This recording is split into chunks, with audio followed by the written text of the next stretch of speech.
Welcome back to CMW channel. आज हम startup ले रहे हैं हमारे बिल्डिंग कंस्ट्रक्शन चैप्टर से और हम ये इसकी प्रिपरेशन करेंगे खुरमी एंड गुप्ता से। उसकी दो वजूहत हैं। एक तो ये वजह है कि खुरमी एंड गुप्ता से बेसिक्स प्रिपरेशन होती है, बेसिक चीज़ें हम अंडरस्टैंड कर सकते हैं।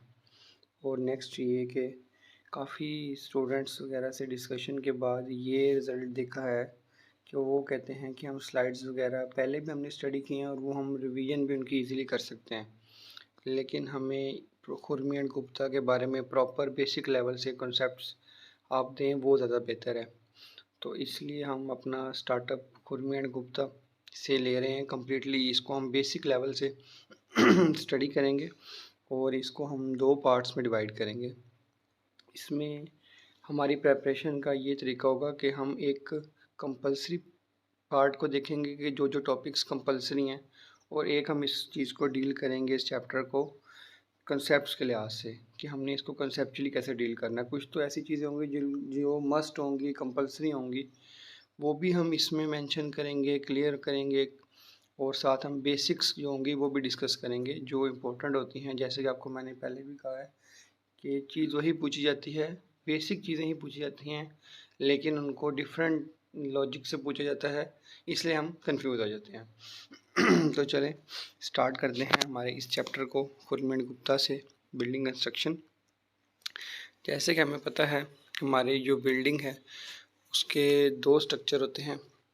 एक उसका सब स्ट्रक्चर होता है जो नीचे वाला स्ट्रक्चर फाउंडेशन लेवल होता है, और एक जो फाउंडेशन के ऊपर होता है वो सुपर स्ट्रक्चर होता है। उसके बारे में ही इसने इनिशियली डिस्कस किया हुआ है।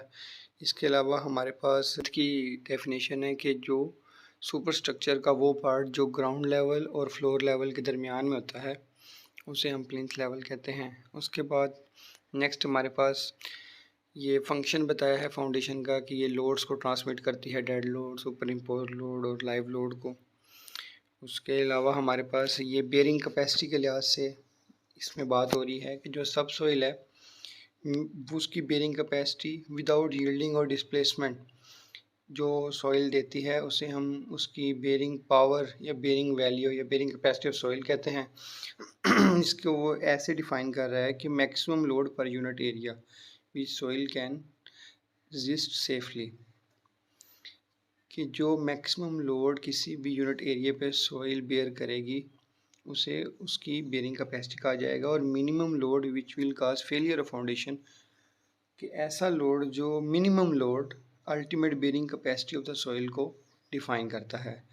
अब जो मेन इसमें हमें जो बेसिक और जो कंपलसरी है उसमें अभी ये पार्ट आ रहा है कि बेयरिंग कैपेसिटी हम सॉइल की कैसे इम्प्रूव कर सकते हैं। डेप्थ फुटिंग को इंक्रीज़ करके सब सॉइल में जो मॉइस्चर कंटेंट है उसे हम रिमूव करके ड्राई सैंड पाइल्स भी यूज़ करते हैं। उसके अलावा ramping the granular material, this means इसका ये मतलब है कि आप अक्सर स्टोन्स वगैरह, ग्रेवल्स वगैरह भी सॉइल में डालते हैं उसकी बेयरिंग कैपेसिटी को बढ़ाने के लिए। उसके अलावा उसने अभी next maximum pressure which a soil can safely resist without any risk share failure से, तो वो सेफ बेयरिंग कैपेसिटी होता है। ये इसकी डेफिनेशंस हैं बेसिक सी, लेकिन आप ये याद रखें कि अलाउबल बेयरिंग कैपेसिटी की वैल्यू 150 किलो न्यूटन पर मीटर स्क्वायर होती है। उसके अलावा थर्ड ये बता रहा है कि maximum safe bearing capacity is generally more than allowable bearing capacity. ये आप लाजमी, हमारा ये कंपलसरी पार्ट है, इसको आप बिल्कुल ही प्रिपेयर और अपने माइंड में रखें कि सेफ बेयरिंग कैपेसिटी हमेशा ज़्यादा होगी अलाउबल बेयरिंग कैपेसिटी से, तो स्ट्रक्चर सेफ है, नहीं तो क्लैश कर देगा। नेक्स्ट हमारे पास आ जाता है types of foundations. As we know there are two types of foundations, deep foundations and shallow foundations. तो हम इनको अंडरस्टैंड करते हैं। Foundation is said to be shallow if depth is equal और लेस देन इट्स विड्थ। अगर किसी भी foundation की डेप्थ उसकी विड्थ से कम हो जाएगी तो वो शैलो होगी, और अगर डेप्थ इक्वल है या ज़्यादा है उसकी विड्थ से तो वो डीप हो जाएगी। उसके बाद हमारे पास टाइप्स आ जाती हैं शैलो फाउंडेशन की। इसमें स्प्रेड फुटिंग आएगा, और हमारे पास उसकी आगे मज़ीद टाइप्स वगैरह हैं, सब क्लासिफिकेशन है। इसके बाद हमारे पास कंबाइंड फुटिंग है, स्ट्रैप फुटिंग है, राफ्ट और मैट फाउंडेशन वगैरह ये आ जाती हैं। तो इनको डिस्कस कर लेते हैं। इसमें हमारे पास स्प्रेड फुटिंग में वो ये बात है कहना चाह रहे हैं। इसके बाद हमारे पास स्प्रेड फुटिंग है। स्प्रेड फुटिंग में ये है कि are those spread super impose load of the structure over large area पे जो स्प्रेड करता है उसे स्प्रेड फुटिंग कहते हैं। इसकी क्लासिफिकेशन में single footing column, strip footing for column, sloped, ये इसकी हमारे पास सब क्लासिफिकेशन है। इसमें जो हमारे पास मेन इम्पोर्टेंट है, जो हमारा कंपलसरी है, वो गिरलिच फाउंडेशन है। अब इसकी एक्सप्लेनेशन समझते हैं। The base for first 3 types of footings is made for concrete. First 3 जो क्लासिफिकेशन उसने बताई है उसके लिए हमारे पास बेस कंक्रीट की होनी चाहिए। For heavy super loads for column are required to transfer to a soil of low bearing capacity. The this is most economical foundation को हम गिरलिच फाउंडेशन कहते हैं। और इसका बेसिक पर्पस होता है हैवी स्ट्रक्चरल लोड्स कॉलम से ट्रांसफ़र करता है सोइल की तरफ, जो लो बेरिंग कैपेसिटी होती है उसे हम गिरलिच फाउंडेशन कहते हैं। इसको अगेन एक्सप्लेन करता हूँ कि जो हैवी लोड्स को कॉलम से सॉइल पे ट्रांसफ़र करते हैं वो गिरलिच फाउंडेशन से करते हैं। इसकी डेप्थ, इस फाउंडेशन की डेप्थ 0.9 to 1.6 मीटर होती है। नेक्स्ट हमारे पास कंबाइंड फुटिंग आती है। कंबाइंड फुटिंग कहते हैं the common footing which is constructed for 2 और मोर कॉलम्स। जैसे हम अक्सर देखते भी हैं, 2 कॉलम्स को कंबाइन किया होता है और उनकी एक फुटिंग्स होती हैं और उन्हें फिर कंबाइन किया होता है, तो उसे कंबाइंड फुटिंग कहते हैं। Shape of combined footing is so proportional that centre of gravity उस footing area is in the line.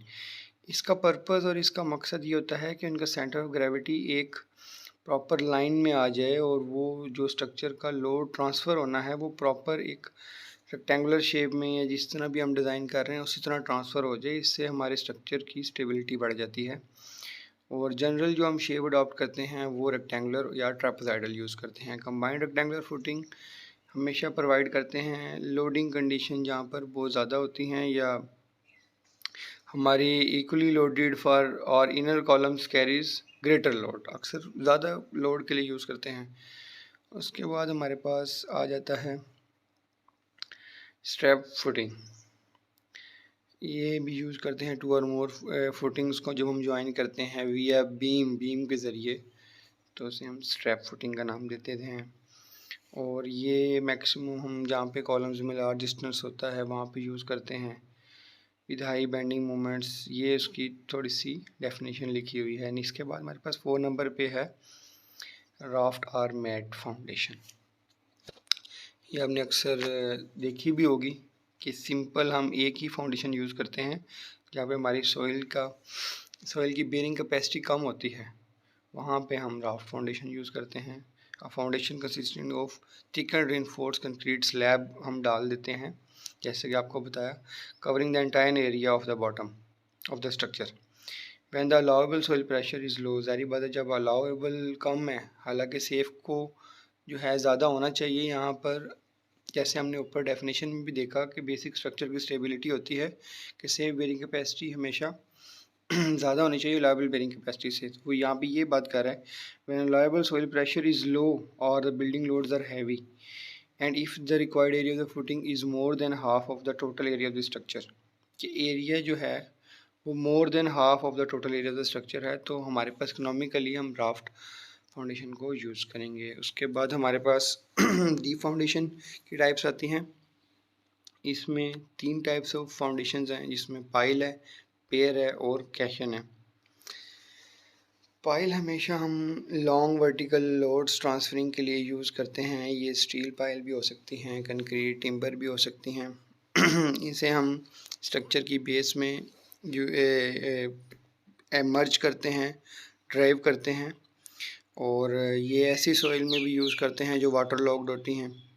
इसके बाद हमारे पास पियर फाउंडेशन आती हैं। ये अक्सर होलो वर्टिकल शाफ्ट्स जो हैं वो हम उसके मर्ज करवाते हैं हार्ड बेड में, और उसे हम फिल करते हैं इनर्ट मटेरियल से लाइक सैंड और क्लीन कंक्रीट से। तो इसे हम पेयर फाउंडेशन कहते हैं। Pier foundation are specially suitable for heavy structure such as, जैसे फ्लाईओवर्स वगैरह बनते हैं। इसके बाद हमारे पास आता है ओपन कैजन। इसे हम वेल भी कहते हैं। ये असल में बॉक्स ऑफ टिम्बर भी हो सकता है, मेटल इनफोर्स कंक्रीट भी हो सकता है, विच is open from top and bottom. ये अक्सर हमारा कंपल्सरी पार्ट है, ये अक्सर पूछा भी जाता है। ओपन कैजन का आपको पता होना चाहिए कि दोनों ओपन होता है, टॉप से और बॉटम दोनों से ओपन होता है, and is use for building and bridge foundation में हम ओपन कैजन को यूज़ करते हैं। और well foundation form the most common type of deep foundation for bridges. Next हमारे पास क्लासिफिकेशंस ऑफ पाइल आ रही हैं। क्लासिफिकेशन ऑफ पाइल्स में हम इसकी काफ़ी सारी क्लासिफिकेशंस हैं। हम इसमें वो देखेंगे जो बेसिक्स हमारे सिलेबस से रिलेटेड हैं, और वो बेसिक्स जो कंपलसरी हैं, जो इम्पोर्टेंट हैं, हम उनको डील करेंगे। इसमें हमारे पास बेरिंग पाइल्स और फ्रिक्शन पाइल्स को हम देखते हैं पहले। We do not support the load by themselves but act as medium to transmit the load. ये असल में मीडियम के तौर पे काम करते हैं बेरिंग पाइल्स, और लोड को ट्रांसफ़र करती हैं फाउंडेशन से सबस्ट्रेटम में। इसे बेरिंग पाइल्स कहते हैं। और friction piles are driven in the type of soil whose strength does not increase with the depth. ऐसा सॉइल की डेप्थ में जाने से उसकी स्ट्रेंथ जब इंक्रीज़ ना हो रही हो तो हम फ्रिक्शन पाइल्स यूज़ करेंगे। And where the rate of increase in strength with depth is very slow. कि डेप्थ वही बात है कि डेप्थ में जाने से जब रेट ऑफ स्ट्रेंथ इंक्रीज़ नहीं हो रहा तो हम फ्रिक्शन पाइल्स यूज़ करेंगे। असल में ये सॉइल की ही बात कर रहे हैं कि सॉइल को डेप्थ में जाने से जब उसकी स्ट्रेंथ इंक्रीज़ ना हो रही हो तो हम फ्रिक्शनल पाइल्स का यूज़ करते हैं। उसके बाद नेक्स्ट हम देखते हैं कंपैक्शन पाइल्स। ये भी ऐसा सिंपल है but not as much important. Piles which are driven in granular soil with the aim of increasing the bearing capacity को बढ़ाने के लिए कंपैक्शन पाइल यूज़ करते हैं। बेटर पाइल्स हैं और फाइंडर पाइल्स हैं, शीट पाइल्स हैं।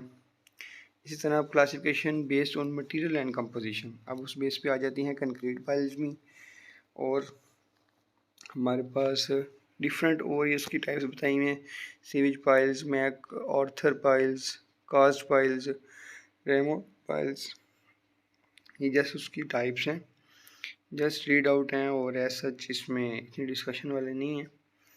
और उसके अलावा हमारे पास वाइब्रो जो पाइल्स हैं ये काफ़ी इंपॉर्टेंट हैं, और इसको हम समझते हैं कि vibro piles best suited for places where ground is very soft. जहाँ पे ग्राउंड बहुत सॉफ्ट होगा और little resistance to the flow of concrete होगा, कि वहाँ पे हम बेड कंक्रीट का नहीं बना सक रहे तो हम वहाँ पे वाइब्रो पाइल्स करेंगे। These piles are found by driving a steel tube filling with concrete and extracting the tube using upward extracting and downward tamping blows alternately। इसमें यह है कि हम इसमें स्टील की ट्यूब यूज़ करते हैं सॉइल में, उसे हम फिर कंक्रीट से भरने के बाद अपवर्ड उसको निकालते हैं और डाउनवर्ड उसकी टैंपिंग प्रॉपर करते हैं, और फिर हम इसमें वाइब्रो पाइल्स यूज़ करते हैं। ये असल में उसका प्रोसीजर भी बताया जा रहा है कि वाइब्रो पाइल्स हम कैसे करते हैं। उसके बाद हमारी पेडेस्ट्रल पाइल हैं, स्टील पाइल्स हैं, ये सिंपल हैं। टिम्बर पाइल्स वगैरह हैं, कंपोजिट पाइल्स हैं, स्क्रू पाइल्स हैं, डिस्क पाइल्स हैं। और अब ये उसका थोड़ा सा बता रहे हैं कि पाइल्स का फिर फंक्शन बता रहे हैं कि the process by pile is force और driven into the ground without excavation और बोरिंग। इसमें एक्सकेवेशन जैसे हम फाउंडेशन में अक्सर करते हैं ऐसा नहीं होता, और डायरेक्टली हम ड्राइव करते हैं पाइल्स को अंदर, और commonly driven by means of hammer से भी हम करते हैं। क्रेन्स अपने अक्सर देखी होंगी वो पाइल्स वगैरह कर रही होती हैं। उसके बाद हमारा एक इम्पोर्टेंट है काफ़ी कॉम्फर डैम। कॉम्फर डैम ये असल में टेम्परेरी स्ट्रक्चर होता है जो हम रिवर्स में, लेक्स में यूज़ करते हैं अपनी बिल्डिंग ऑपरेशंस को चलाने वगैरह के लिए, कि हमारी सरफेस ड्राई हो जाए, तो उसे हम कॉम्फर डैम कहते हैं। और ये असल में अर्थ मटेरियल से ही बनता है, स्टील वगैरह और इस चीज़ों से। और some common types of cofferdam अब आगे आ रही हैं। तो हमारे पास कैंटिलीवर शीट पाइल्स हैं, कैंटिलीवर शीट कम्फर डैम है, और ब्रेस्ड कम्फर डैम है, और एम्बैंकमेंट प्रोटेक्टेड कम्फर डैम है, और डबल वॉल कम्फर डैम है, और सेलुलर कम्फर डैम है। इसमें हमारे पास जो कैंटिलीवर शीट पाइल कम्फर डैम है वो स्मॉल हाइट्स के लिए यूज़ होता है, और जो ब्रेस कम्फर डैम है वो स्मॉल से मॉडरेट के लिए यूज़ होता है। And there is no height limitation for embankment time. कि एम्बैंकमेंट टाइप जो है हमारे पास कम्फर डैम, उसमें कोई हाइट की लिमिटेशन नहीं है। जो इसका थर्ड टाइप है कम्फर डैम की, एम्बैंकमेंट कम्फर डैम, उसमें हमारे पास हाइट की लिमिटेशन नहीं है। और डबल वॉल कम्फर डैम असल में मॉडरेटली हाइट्स में के लिए यूज़ होता है, और जो सेलुलर है वो मॉडरेट से लार्ज हाइट्स के लिए यूज़ होता है।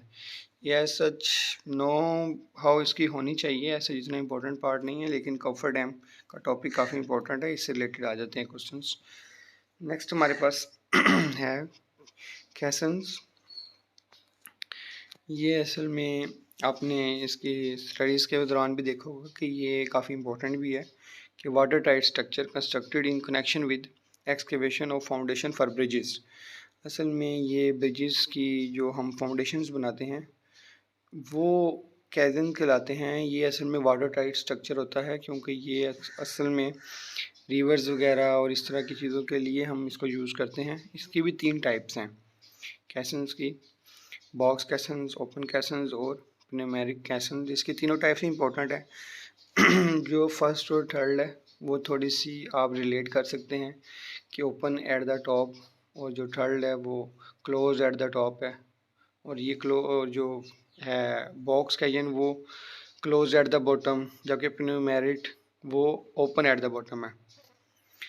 असल में ये हो गया। और ये जो हमारे पास बॉक्स कैसन है, it is made of timber in force concrete से बना हो सकता है, और इसके अलावा ये हैवी स्ट्रेटम को भी बेयर कर सकता है। And where loads are not heavy, ये मतलब कि जो बॉक्स कैसन है ये इतने heavy loads as such shallow foundation and heavy loads are not very heavy, मतलब ये सिंपल लोड्स को बेयर कर सकता है। उसकी वजह ये है कि ओपन होता है टॉप से, जब एज़ कम्पेयर टू प्नेमेटिक कैसन्स ये उसका रिवर्स है, ये हैवी लोड्स को भी बेयर कर सकता है। उसके बाद हमारे पास ओपन कैसन आता है, ये मोस्ट इंपॉर्टेंट है।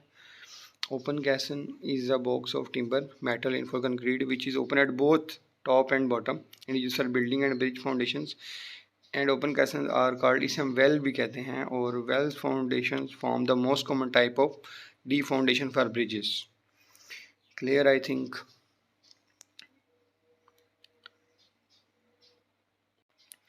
जी नेक्स्ट हमारे पास आ जाता है डिज़ाइन ऑफ शैलो फाउंडेशन। ये इसका फार्मूला बताया हुआ सिंपली उसने वॉल्स के लिए। अब ये फार्मूला यूज़ करेंगे पेयर्स के लिए। विड्थ फाउंडेशन का अब ये फार्मूला यूज़ करेंगे। ये डेप्थ फाउंडेशन निकालने का फार्मूला आ गया, एंकाइंस फार्मूला काफ़ी इंपॉर्टेंट है, ये आपको रिमेंबर रखना होगा। P/W 1 minus sine five over 1 plus sine five whole square. अब ये काफ़ी इसने इंपॉर्टेंट लाइन नीचे लिखी हुई है कि minimum depth foundation for load bearing wall of a building restricted to, कि उसकी फाउंडेशन कम अज़ कम 900 mm होनी चाहिए। उसके बाद हमारा मोस्ट इंपॉर्टेंट टॉपिक स्टार्ट हो रहा है डैम प्रूफ कोर्स, DPC। अक्सर आपने इसका नाम भी सुना होगा, और ये असल में हम यूज़ भी करते हैं। और इसका थोड़ा सा आपको इंट्रोडक्शन दे देते हैं कि हम ये मॉइस्चर कंटेंट को कंट्रोल करने के लिए अक्सर यूज़ करते हैं। आगे इसके सारी चीज़ें आ रही हैं, डिस्कस करते हैं। Prevent entry of dam or moisture in building, damp-proof course provided at various levels। Next हमारे पास है जी बिल्डिंग कंस्ट्रक्शन में हमारा जो DPC है वो वही मेन पार्ट है, और इसमें ये बता रहा है कि following are the causes for dampness, कि डैम्पनेस क्यों होती है। मॉइस्चर कंटेंट बढ़ जाता है, रेन लेवल की वजह से बढ़ जाता है, कंडेंसेशन, और ये सारी कंडीशंस वगैरह जो हैं ये बेसिक्स पता होनी चाहिए। और ये इसके अलावा ऐसा जितनी इम्पोर्टेंट नहीं है, बस हाउ नो इसकी ज़रूरी है। और इसके अलावा वो ये कह रहे हैं कि जनरल प्रिंसिपल्स हैं DPC करते दौरान जो आपके कि डैम प्रूफ कोर्स हम हॉरिजॉन्टली या वर्टिकली प्रोवाइड करते हैं। इसमें हम थिकनेस ऑफ वॉल का जो हमने कवर देना होता है उसको हम उसका ख्याल रखते हैं। एक्सक्लूडिंग रेंडरिंग का इसमें ये मतलब है कि जब प्लस्तर वगैरह करते हैं तो हम उसमें भी DPC का जो भी हम लेवल प्रोवाइड कर रहे हैं उसका ख्याल करते हैं और ये डिफरेंट उसने उसके डीपीसी प्रोवाइड करने के प्रिंसिपल डिस्कस किए हैं, ये ऐसा नॉलेज के लिए ज़रूरी हैं। और इसके अलावा हमारे पास इसने लास्ट पे 7 पॉइंट में इंपॉर्टेंट लाइन लिखी है जो ऐसा कंपलसरी में है कि when horizontal damp proof course that a floor is continue to vertical face, कि जब हम वॉल के वर्टिकल फेस पे प्रोवाइड करते हैं horizontal DPC, a cement concrete fillet of about 75 mm radius का हम उसके जंक्शन पे लाजमी प्रोवाइड करते हैं कि उनका एक जंक्शन बन जाए वर्टिकल फेस पे। नेक्स्ट हमारे पास आती है cavity wall. Cavity wall as we know कि ये साउंड इंसुलेशन के लिए भी यूज़ होती है और डिफरेंट पर्पसेस वगैरह के लिए यूज़ होती है। और आगे इसके बारे में ये कहा गया है कि ये अक्सर कंसिस्ट होती हैं 2 सेपरेट वॉल्स पे, उसको हम लीव्स और स्किन्स भी कहते हैं। Cavity wall construction is effective method of damp prevention, इससे असल में हमारी डैम्प प्रिवेंशन भी हो जाती है। The main wall of building is shielded by outer skin wall leaving a cavity between two. असल में बेसिक इसका पर्पज़ होता है इंसुलेशन, साउंड इंसुलेशन करती होगी और हीट इंसुलेशन, अक्सर पर्पज़ इसके लिए इसको यूज़ किया जाता है। और cavity extend vertically along the height of the wall, कि ये कैविटी बढ़ती रहती है वॉल की हाइट से। लास्ट पे इसने एक इंपॉर्टेंट लाइन लिखी है जो कि कंपलसरी पार्ट में आती है और जो नोट डाउन करने वाली है, आप इसे नोट डाउन कर सकते हैं कि in foundations cavity should start near the ground level, जो ग्राउंड लेवल है उससे 150 mm बिलो, डीपीसी लेवल से बिलो, जो अपने कैविटी वॉल को आप ग्राउंड लेवल से स्टार्ट कर रहे हैं वो कम से कम आपकी डीपीसी लेवल से 150 mm बिलो से उसकी जो है फाउंडेशन स्टार्ट होनी चाहिए कैविटी वॉल की, डीपीसी लेवल से 150 mm। नेक्स्ट हमारा जो टॉपिक है वो है स्कैफोल्डिंग। स्कैफोल्डिंग भी एज वी नो कि हमने देखा हुआ है शटरिंग वगैरह में यूज़ होता है। टेम्परेरी स्ट्रक्चर है, having platform raised for workers, building increase height से डिफरेंट हमने हाइट्स बिल्डिंग को दे रहे होते हैं, प्लास्टरिंग वगैरह कर रहे होते हैं या स्लैब की शटरिंग वगैरह है तो उसके लिए हम यूज़ करते हैं।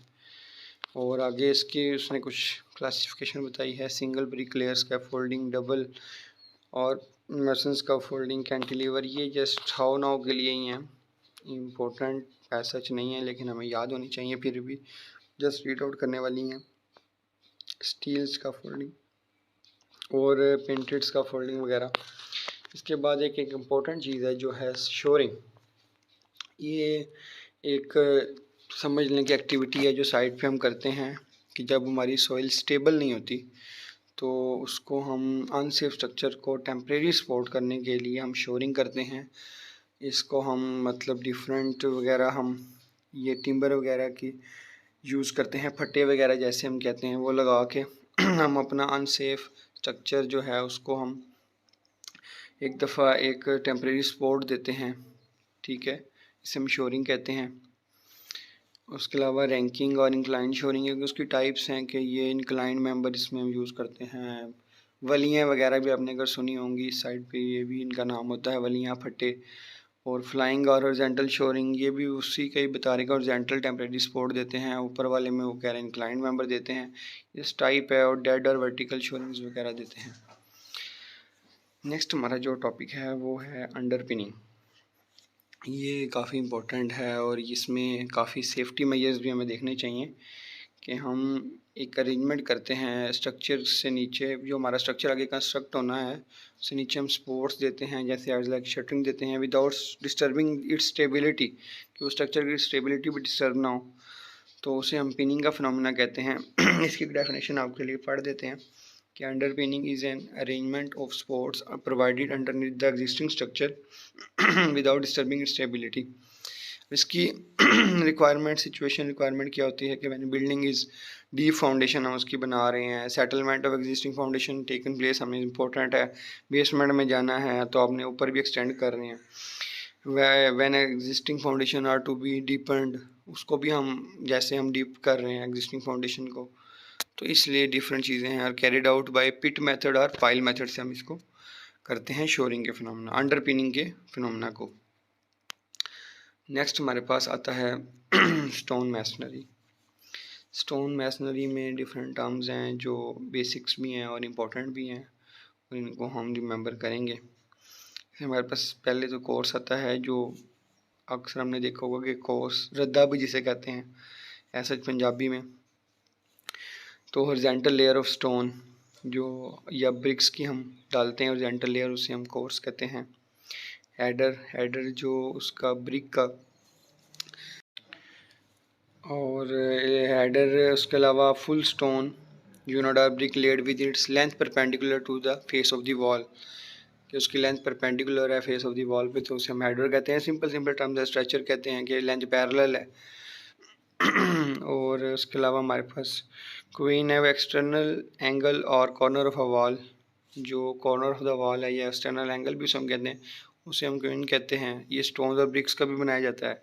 हार्टिंग कहते हैं इनर पोर्शन, जो वॉल का इनर पोर्शन होता है बिटवीन फेसिंग एंड बैकिंग, उसे हम हार्टिंग कहते हैं। और उसके बाद हमारा क्लोज़र है, closure of brick cut in such a way that its one face remains uncut.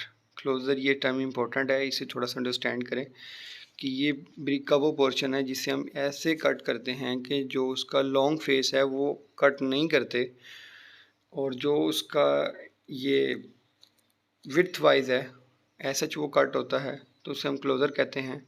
और आगे इसने बताया भी है कि the closer is a header of small width, कि उसका जो हेडर होगा वो स्मॉल विड्थ का होगा। और इसकी टर्म आपको ऐसा याद होनी चाहिए कि लॉन्ग फेस रिमेन्स अनकट, असल में जो इसका क्वेश्चन रिलेट होता है लॉन्ग फेस रिमेन्स अनकट, ये टर्म आप माइंड में रखें। नेक्स्ट हमारे पास है bat portion of brick cut across its width. जो हमारे पास क्लोज़र है वो हमारे पास लॉन्ग जो उसकी विड्थ है वहाँ से हम कट नहीं कर रहे जी। उसके बाद हमारे पास है बैट पोर्शन भी cut across its width wise, जो हम काटेंगे तो वो बैट कहलाएगा, जबकि क्लोज़र को हम लॉन्ग फेस जो उसका लॉन्ग फेस है वो अनकट रख रहे हैं। ये क्लोज़र और बैट आपस में अल्टरनेटिव हैं, इसको आप थोड़ा सा इनमें डिफरेंस रखिएगा। उसके अलावा हमारे पास फ्रॉग है, एज वी नो कि जो डिप्रेशन वगैरह हम at the top of brick देते हैं वो फ्रॉग होता है। जो सिल है ये इंपॉर्टेंट है, हॉरिजॉन्टल मेंबर कंक्रीट वुड या स्टोन को ये सपोर्ट देता है वर्टिकल मेंबर और वुडन विंडो को सपोर्ट देने के लिए हम सिल वगैरह यूज़ करते हैं। स्ट्रिंग कोर्स क्या होता है, horizontal continuous course masonry projecting the face of wall, important है काफ़ी।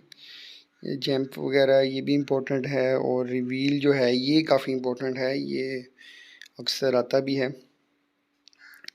The exposed vertical surface left on the sides of opening after the door और window frame has been fitted in position. जैसे हम door भी fit कर देते हैं और विंडो भी फिट कर देते हैं, लेकिन जो उसके वर्टिकल सरफेसेस होती हैं अक्सर हमने देखा होगा वो थोड़ी सी बाहर की तरफ शो हो रही होती हैं, उसे हम रिवील कहते हैं। और हमारी जो नेक्स्ट टर्म आ रही है 13 नंबर पे कॉर्बल, this is very important, note down करें प्लीज़, कि ये प्रोजेक्टिंग स्टोन है जो हम यूजुअली प्रोवाइड करते हैं रूफ पर, बिल्डिंग की जो रूफ है उस पर प्रोवाइड करते हैं, वेदर शीट के तौर पे भी, उसे हम कॉर्बल कहते हैं। ये एक्सटेंड होता है at least 2/3 of their lengthen into wall, उसकी वॉल से 2/3 लेंथ लंबा होता है। नेक्स्ट टर्म कॉर्निस भी इंपॉर्टेंट है और कोपिंग भी इंपॉर्टेंट है। Horizontal moulded projection provided near the top of building, जो हम हॉरिजॉन्टल प्रोजेक्शन प्रोवाइड करते हैं टॉप ऑफ बिल्डिंग पे प्रोजेक्शन, ये जो कॉर्बल है वो प्रोजेक्टिंग स्टोन प्रोवाइड करते हैं। कॉर्निस जो है वो हम प्रोजेक्शन जो प्रोवाइड करते हैं उसे कॉर्निस कहते हैं। और जो कॉपिंग है वो कवरिंग ऑफ स्टोन है, ये concrete brick placed on the expose top of external wall, ये उसका असल में कॉपिंग मीन्स कवर करने के लिए, कॉपिंग को आप कवर से रिमाइंड रखें। नेक्स्ट हमारे पास आता है blocking, a course of stone masonry provided immediately above the कॉर्निस, जो कॉर्निस से जो हम हॉरिजॉन्टल मोल्डेड प्रोजेक्शन प्रोवाइड कर रहे हैं उससे जो हम अबव देते हैं ब्लॉकिंग कोर्स, उसे हम इमीडिएटली फौरी हम देते हैं ताकि वो उस चीज़ को ब्लॉक कर दे और एक हमें सबूत इसका प्रोजेक्शन मिले। तब ही हमारा जो पर्पज़ है कॉर्निस का कंप्लीट होता है, जब हम उसमें ब्लॉकिंग कोर्स देते हैं। उसके बाद टर्म है फ्रीज 17 नंबर पे, course of stone provided immediately below the कॉर्निस। असल में ब्लॉकिंग कोर्स हम अबव द कॉर्निस देते हैं और फ्रीज हम बिलो द कॉर्निस देते हैं। Gable is very important term.